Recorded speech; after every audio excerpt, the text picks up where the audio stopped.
hindi ko i-wish ini sa ila o kung sa ila pamilya.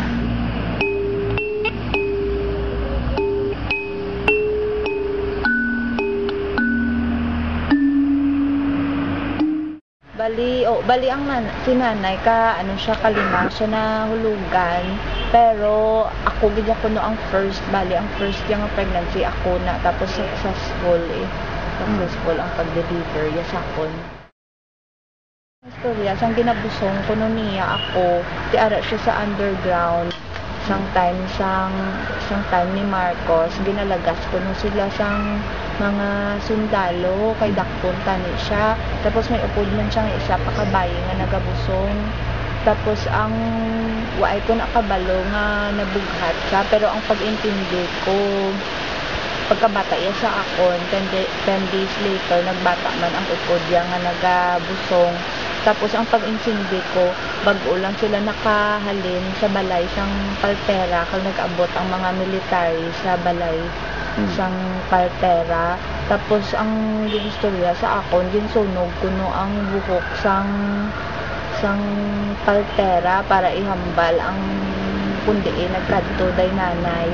Kag ang bata iya kuno daw gin torture man, daw gin butangan bala ang tunga sang iya nga tudlo, ano na tawagan niya? Away na tawag. Basta muna ginbutangan bala ko nang tunga sang iya tudlo.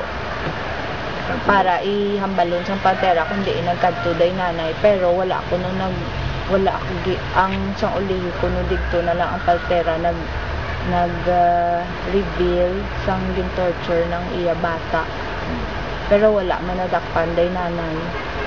Tapos daw naka-escape man ako.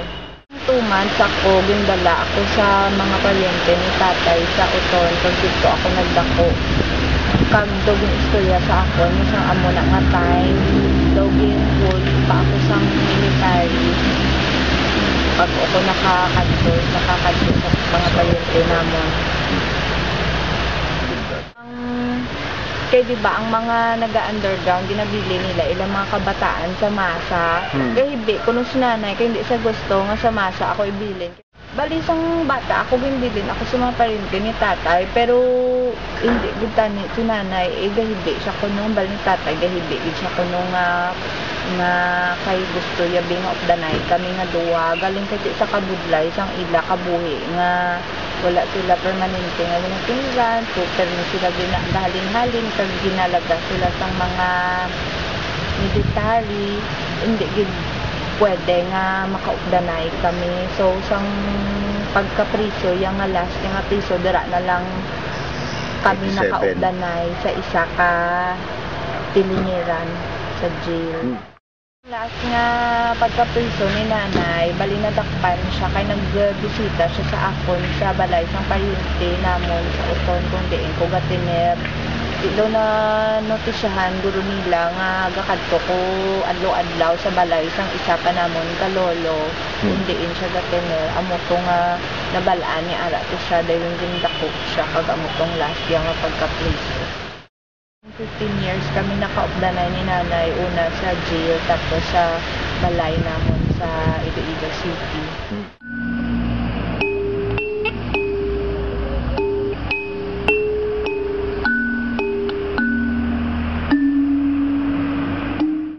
Istorya parte sa iya trabaho sa amon, ginadalayan man kami sa mga rally, pero wala siya gahambal kung ano iya organization, ano iya posisyon, ano iya mga task. Kita lang namon yung ginaubraya pero wala. Hindi iya bala pareho sa iba niya, nanay ba sila muna bisis, girl ako. Istrikto siya sa akon sa pagpadako. Hindi iya sa mga example, may ara mga bagay nga istrikto sa may iba nga bagay nga hindi man sila konvensyonal.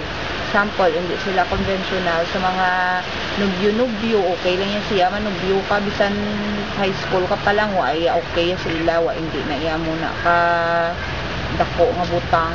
Tapos mga pagsimba, okay mo lang yan sila, hindi ka magsimba.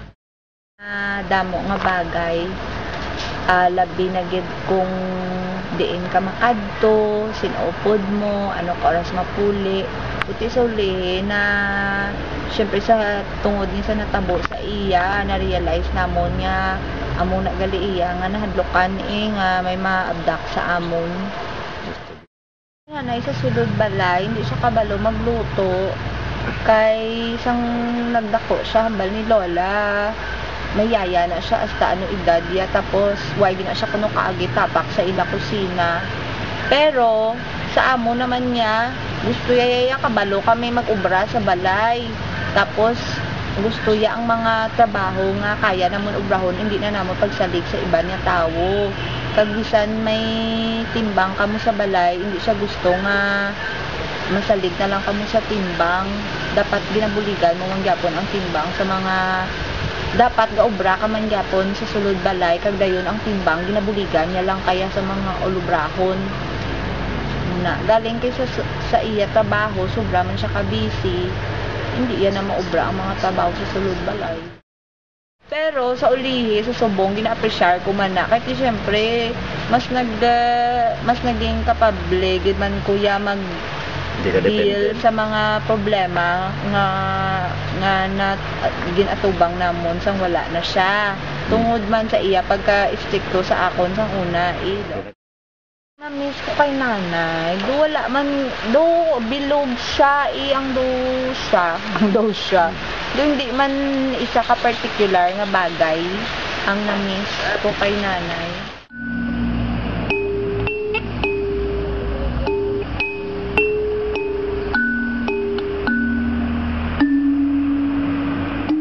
April 11, naglakad balaan sa Manila kay makuha ko tani isang exam. Tapos ang nagbarko ko, nag-agi pang barko sa Bacolod. Pagkaabot ko sa Manila, April 12 na, isang aga. Tapos nangita pa ko boarding house. Ginakontak pa ko to ni nanay na kung ano na nga boarding house pala ang makita ko para tiniran ko. Tapos ang gabi, isang gapanghingos na ko mga 11 man guro. Tingala ko nga nagatawag ang ako niya tita diri sa Iloilo nga utod ni nanay. Tapos wala ko na sabat na nag-miss call siya. Dayon pagkatawag sa tita ko amo na to gali nga nabalaan ko nga ginabdak si nanay, ginhambalan niya ko nga mapuli. Tigin pambilin ko gamit ko sa best friend ko to sa Manila kag nagdali-dali ko kadto sa airport mga alas 2 siguro sang aga kag nagkuha man ko ticket kag amo na nagpuli. So nakaabot ko di sang aga sang April 13. Tapos si Tamaraya isang April 12 sang aga naglisensya man si nanay sa iya nga malakat. Pero ang wala pa siya kuno kabugtaw gido na murag-muragan sa tiginakis siya kuno ni nanay do wala pa siya kabugtaw gid fully. Tapos ang sang 13 sang kaagahon gin padali-dali man kadto day tita ko si Ivy nga cousin ko sa balay para mag-istorya kay Tamara kay si Tamara lang to kag ang timbang namon. Tapos lugin bugtaw yan man si Tamara kag ginhambalan nga ginabdak si nanay. Pero pagkabugtaw ni Tamara do wala ya pa bala na internalize gid kay do feeling ya lang guro damgo ya bala. So pagkaabot ko sang 13 sang aga didto pa nga pagkabugtaw ni Tamara ara na ko sang 13 sang aga. Tapos ang wala siya kabalo sa detalye sa natabo kay nanay pero nag-decide kami nga makadto kami tanan sa ni Tamara kag sang cousin ko sa balay sang lola namon sa Haro sa balay sang lola namon nga nanay ni nanay namon. Tapos nagkapakadto namon nagaon wala ang radio sa taxi yaw didto nagapamati ang driver sang report nga amo na naabdak si nanay. Didto na lang nabatian ni Tamara ang bilogin nga detalye nga kung ano sa ang natabo day nanay pag-abdak sa ila di amo na dayon nga do nagmurahag sa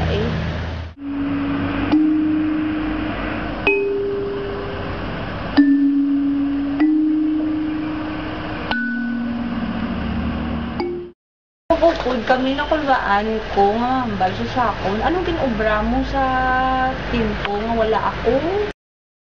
Do kulang effort mo sa pagpangita sa ako na wala na nagamatter ang mga amo-amo pa ng mga bagay, basta magdanay lang kami Pero siguro sa practical, ti amo na basit sa iba niya bagay kasi ma-disappoint siya nagakalatabo kay ti damo di man nga hindi lang sa amon pamilya, hindi lang sa akon, hindi lang sa mangod ko, hindi lang sa amon pamilya, damo sa tawo nga nabuligan mo kag ti na feel man nila ang iya absence kag nag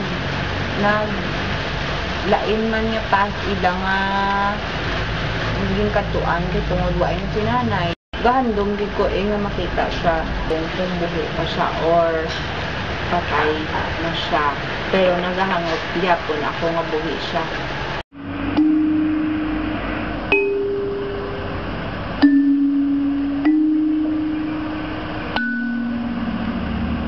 Yung kuno nila gambal kuno ang military nga ara ko nung nanay sa bukid. Tibo sila ngon wala sila pangita kaya nambala na sila nga ato sa bukid.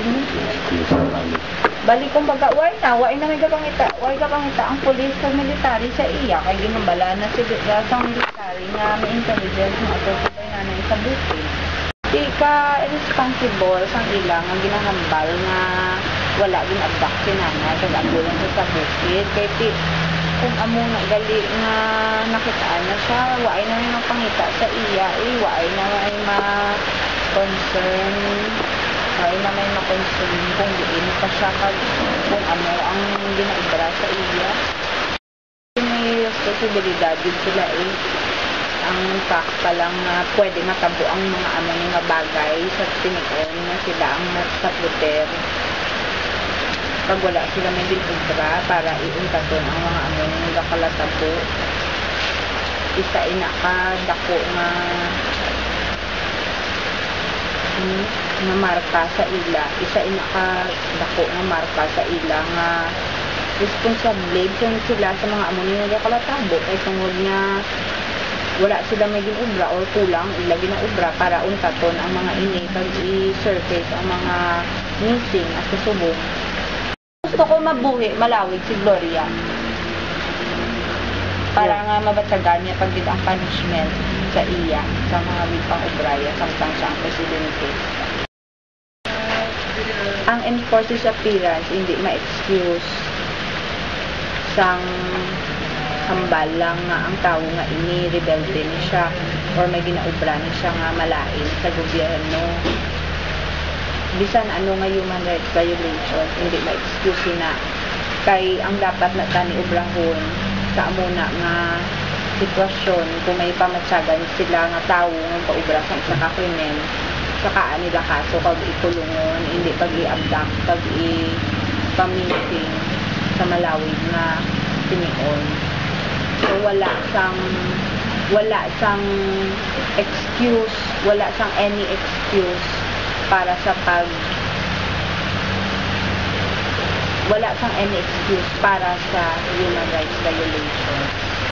Iba niya pamilya sa missing hindi ka man kahambal na nabalaan mo kung ano nabatsaga nila kay kanya-kanya mo man na ginapasaan kanya-kanya man na lain-lain niya tao lain-lain man na ang pamaagi sang pagpasaan nila sang amo na isang sakit no pero amo na gusto mo sila sa imong pagpadayon gusto mo man in a way gaan man sila sang strength kag support sa ilaman nga pagpangita sa ilang pamilya nga missing. Ang pagpaubra namon sang marker sa site kung diin din abdak si nanay kag si Tito Nilo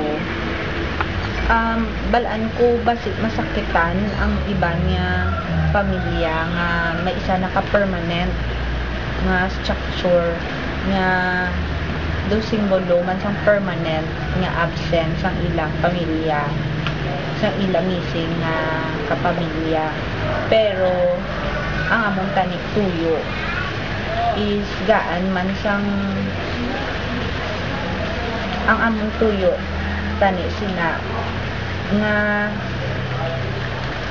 do simbolo man tani para sa mga pamilya nga gapangita sang amon strength kag amon continuation sa pagpangita namon bisan ano nakalawig ang pagkadula sang amon pamilya.